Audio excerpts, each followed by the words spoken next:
Petrol diesel के दाम 3 रुपए बढ़ गए हैं। आज की इस खास चर्चा में इसी मुद्दे की गहराई नापेंगे। अचानक से पूरे देश में पेट्रोल और डीजल दोनों की कीमतों में ठीक 3 रुपए का जंप आया है। पेट्रोल अब 97, डीजल 90 पर है और सीएनजी भी 2 रुपए महंगी हो गई है। असर तो पड़ेगा। खैर, दाम बढ़ते ही टाइमिंग और कारणों को लेकर जबरदस्त राजनीतिक घमासान शुरू हो गया है।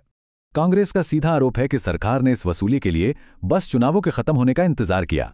वहीं अखिलेश यादव ने भी तंज कसा। उन्होंने कहा कि भाई, इन हालातों में तो साइकिल ही सबसे बेहतर है।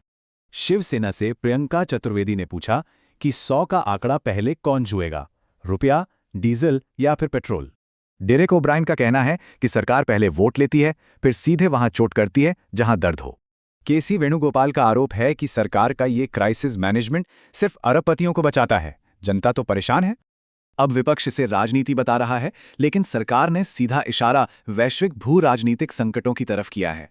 बीजेपी ने बचाव में पश्चिम एशिया युद्ध और कच्चे तेल की आसमान छूती कीमतों जैसे बड़े वैश्विक कारण गिनाए हैं। सरकार का कहना है कि दुनिया भर में बेतहाशा बढ़ती कीमतों के मुकाबले भारत में ये बढ़ोतरी सबसे कम है।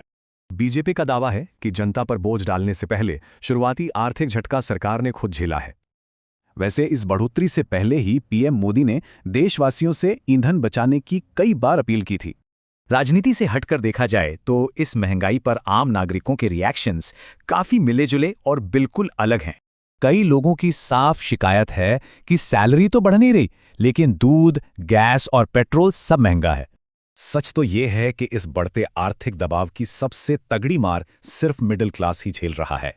हालांकि कुछ लोग इसे विदेशी युद्धों और ग्लोबल क्राइसिस का ऐसा असर मानते हैं जिसे टाला नहीं जा सकता। कई लोग आज भी नेतृत्व पर पूरा भरोसा जता रहे हैं कि वे इन मुश्किल हालातों को संभाल ही लेंगे। तो अब सबसे बड़ा सवाल यही है, क्या ये ग्लोबल संकट आगे भी ऐसे ही हमारी जेबें खाली करते रहेंगे?